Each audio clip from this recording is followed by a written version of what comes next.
Assalamualaikum warahmatullahi wabarakatuh. Perkenalkan, nama saya Reza Rosyani, NIM 19043018, jurusan akuntansi. Baik, di sini saya akan menjelaskan mengenai siklus pengeluaran. Nah, sebelumnya pengertian dari siklus pengeluaran itu adalah serangkaian aktivitas bisnis dan operasi pemrosesan informasi terkait dengan aktivitas yang dilakukan secara terus-menerus dan berhubungan dengan pembelian ataupun pembayaran baik barang maupun jasa. Nah, adapun tujuan utama dari siklus pengeluaran ini adalah untuk meminimalkan total biaya perolehan dan pemeliharaan persediaan, perlengkapan, dan berbagai layanan yang diperlukan agar dapat berfungsi dengan baik. Nah, baiklah, saya akan menjelaskan tentang diagram yang pertama yang saya cantumkan di atas, yakni diagram konteks dari siklus pengeluaran. Nah, di dalam diagram ini itu terdapat 6 aktivitas, di mana yang pertama itu adalah siklus pendapatan. Nah, di dalam siklus pendapatan ini misalnya terdapat pelanggan yang memesan suatu pesanan, namun kita tidak memiliki stok yang mereka minta, maka dari siklus pendapatan itu dapat melakukan back order atau pemesanan kembali kepada siklus pengeluaran. Nah, nantinya siklus pengeluaran akan meminta atau melakukan pemesanan kepada pemasok, dan nantinya apabila barang sudah diterima maka dapat dikirimkan kembali ke siklus pendapatan. Nah, kemudian yang kedua itu adalah pengendalian persediaan. Nah, dalam aktivitas pengendalian persediaan ini mereka ini fokus dalam mengatur stok. Misalnya stoknya itu berada di bawah standar atau tidak mencukupi. Nah, maka dari pengendalian persediaan ini dapat meminta kepada siklus pengeluaran untuk melakukan pemesanan terhadap barang yang dibutuhkan. Dan nantinya apabila sudah diterima, maka dikirimkan kembali ke pengendalian persediaan. Kemudian yang ketiga itu adalah berbagai departemen. Nah, di dalam aktivitas berbagai departemen ini contohnya seperti bagian administrasi. Misalnya di bagian administrasi itu mereka kekurangan kertas ataupun alat tulis. Nah, mereka dapat meminta kepada siklus pengeluaran untuk membelikan keperluan mereka, dan nantinya apabila sudah dibeli maka dari siklus pengeluaran itu akan dikirimkan kembali ke berbagai departemen. Nah, selanjutnya itu adalah siklus produksi. Nah, pada siklus produksi ini kegiatannya adalah untuk memproduksi barang mentah menjadi barang jadi. Nah, apabila dalam proses produksi itu ada kekurangan bahan, maka mereka dapat meminta kepada siklus pengeluaran untuk membelikan kebutuhan kekurangan bahan dalam proses produksi tersebut.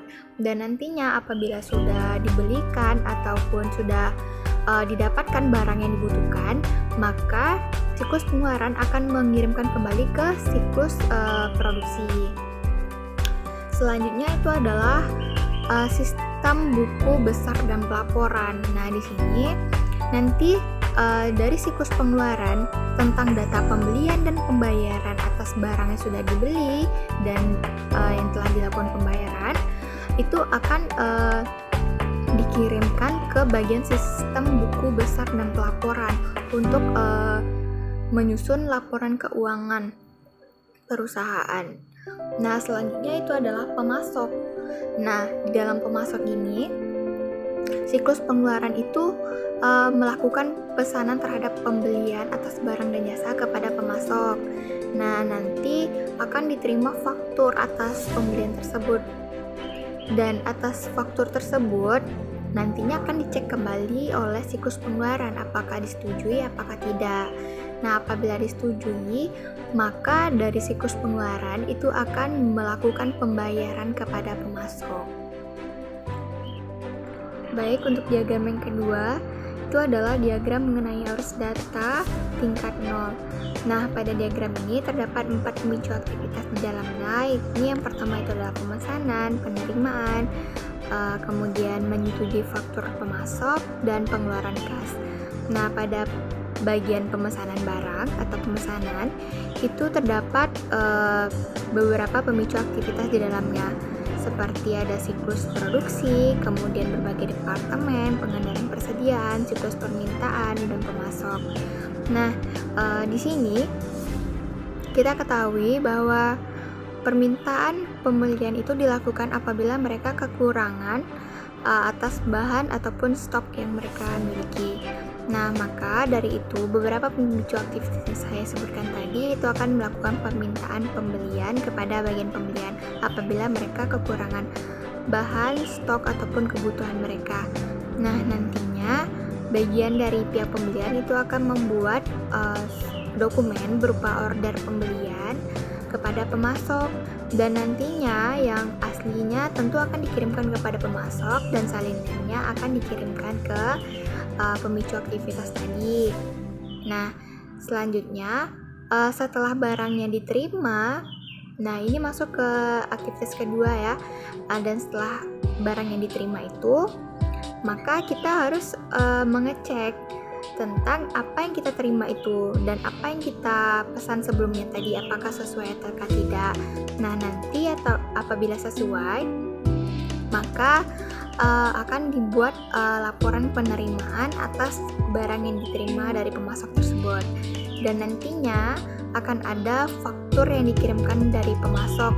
Nah, atas faktur tersebut kita jangan langsung menyetujui saja, namun kita harus membandingkan dan merekonsiliasi terhadap barang yang diminta dan barang yang dikirimkan oleh pemasok.